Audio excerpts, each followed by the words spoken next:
Suite donc, troisième vidéo à destination des premières de l'analyse du prologue de Juste la fin du monde. Et nous en étions dans la vidéo précédente à décortiquer les indices temporels qui sont au début de cette scène d'exposition et il faut qu'on avance un petit peu. Donc, j'étais en train de dire que le personnage de Louis était dans l'expectative, en train d'attendre son décès à venir. Et vous avez cette série, alors ça sera récurrent dans la pièce de Lagarce, il y en a tout le temps, tout le temps. Vous avez cette série de verbes à l'infinitif, à la ligne 7, j'attendais à ne rien faire, à tricher, à ne plus savoir, à la ligne 10, comme on ose bouger parfois, à la ligne 12, sans vouloir faire de bruit ou commettre un geste trop violent. Il utilise très régulièrement ces listes de verbes à l'infinitif. Voilà, on le verra plus tard dans l'analyse d'un autre texte. Alors moi, dans mon édition, si vous voyez, il y a des choses qui sont mises au surligneur, notamment le verbe tricher ici. Alors, je ne saurais trop vous conseiller de lire cette pièce à plusieurs reprises. Elle est assez courte. Moi, depuis l'été dernier, depuis que je prépare un peu mes cours sur ce texte, je l'ai lu 4 fois. Et à chaque nouvelle lecture, je découvre de nouvelles choses. Et ici, l'apparition de ce verbe tricher à la ligne 6 est quand même assez intéressante, parce que tricher tout de suite connote quelque chose d'assez négatif. Et a priori, nous, lecteurs, spectateurs, à première lecture, quand nous lisons cette pièce, Louis, on éprouve une forme, je ne vais pas dire de sympathie, mais d'empathie à son égard. On compatit, il va mourir. Donc, a priori, il suscite un peu de pitié, de compassion de notre part. Mais quand on procède à une deuxième, à une troisième lecture assez attentive, on se rend compte que c'est un personnage assez mystérieux, un personnage qui a coupé les ponts il y a très longtemps avec toute sa famille et qui ne leur donne systématiquement jamais de nouvelles, ou alors qui se contente d'envoyer des cartes postales avec des banalités, qui ne vient jamais les voir alors qu'il finalement n'habite pas très très loin, qui est écrivain mais on ne sait pas ce qu'il écrit, qui a une maladie qui va le condamner à mort mais on ne connaît pas laquelle, et assez régulièrement, et notamment au milieu de la pièce dans la scène 10, dans un monologue, le personnage lui-même va avouer qu'il endosse des costumes, qu'il joue des rôles, qu'il, métaphoriquement, porte des masques. Et ici, on a le verbe tricher. Bon, donc, il indique quelque chose du personnage, un comportement intellectuel, l'esquisse d'une forme de malhonnêteté, si je puis dire. Donc, on est à la ligne 8. De nombreux mois que j'attendais d'en avoir fini, l'année d'après, comme on ose bouger parfois, à peine, devant un danger extrême, imperceptiblement, sans vouloir faire de bruit ou commettre un geste trop violent qui réveillerait l'ennemi et vous détruirait bientôt, l'année d'après, malgré tout, la peur.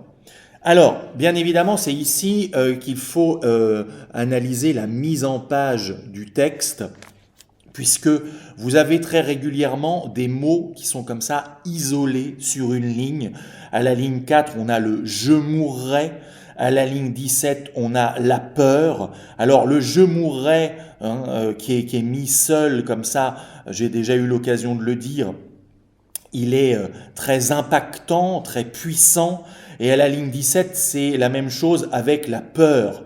Voilà, ça indique des renseignements sur l'état d'esprit de Louis. Louis, il a la trouille.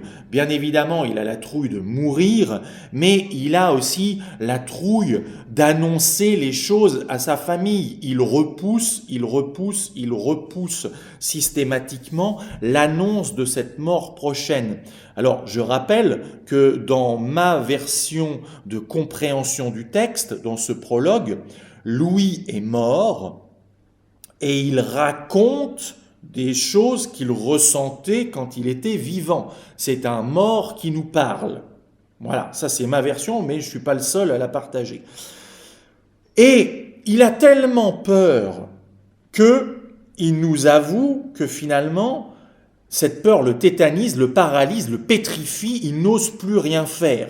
Il n'ose plus bouger, il le dit à la ligne 10, comme on ose bouger parfois à peine devant un danger extrême imperceptiblement sans vouloir faire de bruit ou commettre un geste trop violent qui réveillerait l'ennemi ou vous détruirait aussitôt. En gros, il est tétanisé et il nous dit, vous savez, c'est comme quand vous êtes devant un chien, un Doberman ou un Malinois qui montre les crocs, voilà. Vous bougez plus parce que vous vous dites, si je bouge, il va se sentir agressé, il va me bondir dessus. Donc je ne bouge plus, je suis tétanisé. Bon. Et cette peur de la mort et d'annoncer sa mort aux autres pour les faire souffrir, le paralyse. Donc, Louis nous avoue aussi que c'est incurable. Il n'y a aucun espoir. Cité inéluctable, le destin, et là on est dans de la tragédie, hein, on ne peut pas échapper à son destin dans la tragédie, dans l'Antiquité, voilà, un personnage ne peut pas échapper à son destin, ce brave Hippolyte dans Phèdre, par exemple, de Racine, eh bien il ne peut pas échapper à son destin, il va mourir. Eh bien là c'est la même chose, quand il nous dit à la ligne 18, prenant ce risque et sans espoir jamais de survivre, on est bien dans la mise en place d'une version moderne, d'une mécanique tragique. Le personnage a son destin qui est tout tracé. Alors la différence avec la tragédie classique ou la tragédie antique, c'est que dans ces types de tragédies du passé, le personnage avançait aveuglément vers un destin qu'il ne connaissait pas et auquel il ne pouvait pas échapper. Or là, le personnage a totalement conscience de ce destin tragique. Il n'avance pas aveuglément, il sait. C'est ça qui renforce son angoisse, parce qu'il sait qu'il va mourir, il sait qu'il en a pour très peu de temps, il connaît le point d'arrivée, voilà. Donc ça, c'est une variation moderne sur le thème du tragique. Bien, donc, à la ligne 21, je décidai de retourner les voir, revenir sur mes pas, aller sur mes traces et faire le voyage. On a l'emploi du passé simple avec je décidais. De retourner les voir, pour l'instant, on ne sait pas qui sont le les.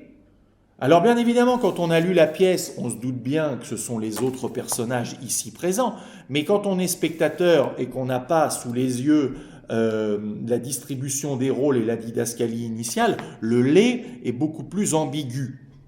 Bon, je décidais de retourner les voir, l'emploi du passé simple, il est clair, il nous montre bien qu'on a un retour en arrière.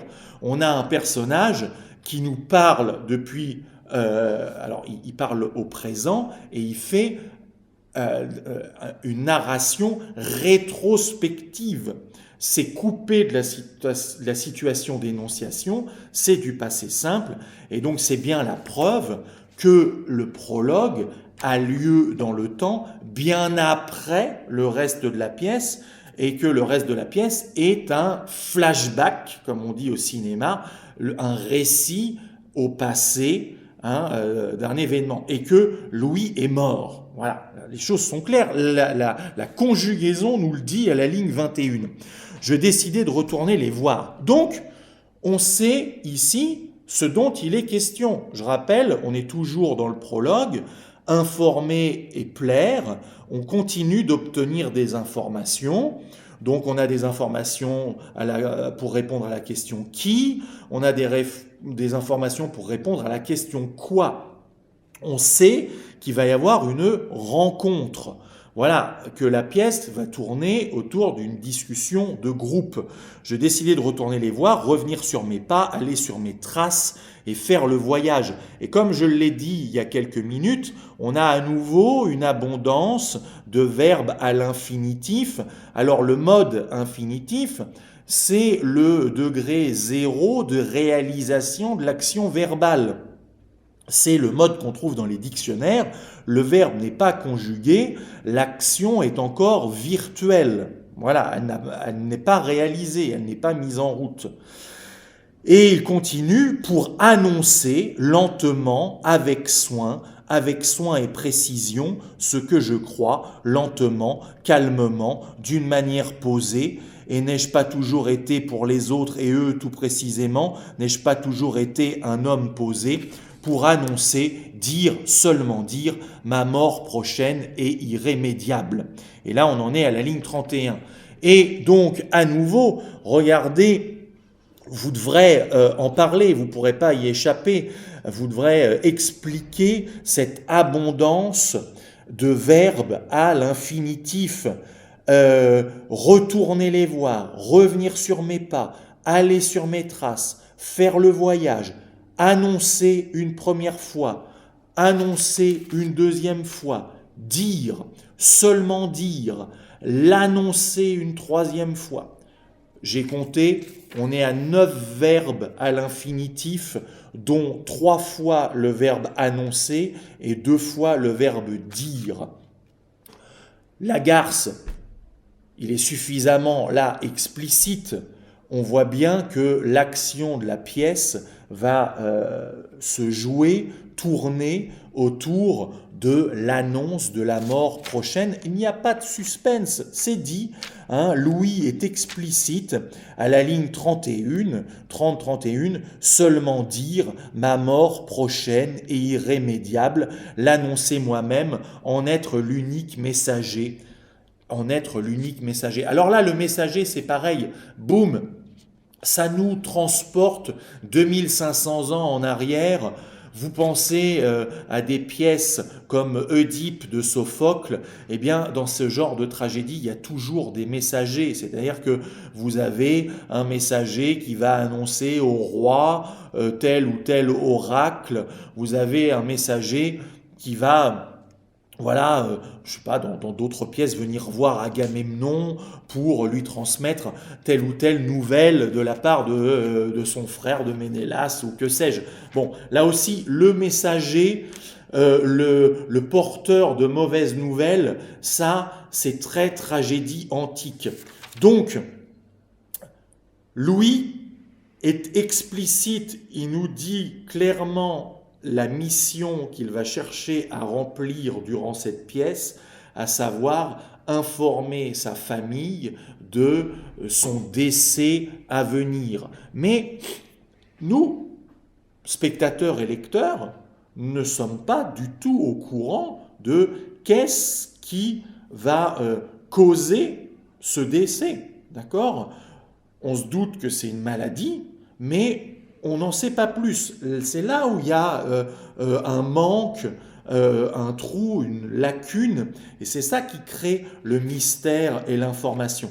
Donc, le mystère et l'information, le manque d'information et l'attente. Donc, soyez très attentifs auprès de vos examinateurs à bien parler ici de l'abondance des verbes à l'infinitif. Le mode infinitif, c'est le mode qu'on emploie quand l'action demeure encore au stade de virtuel, elle n'est pas mise en route, d'accord ? Donc il y a énormément d'infinitifs et des répétitions, et on voit tout de suite l'abondance de verbes de parole. Voilà. Toute la question de la pièce va reposer sur comment dire les choses, comment s'exprimer, comment parler, comment communiquer, pour annoncer lentement, avec soin et précision. Donc, il se répète lentement, avec soin, précision. Donc en gros, il nous dit, je vais devoir prendre des gants, je vais devoir y aller à petits pas, je vais devoir faire attention à ce que je raconte, je vais devoir ménager les susceptibilités.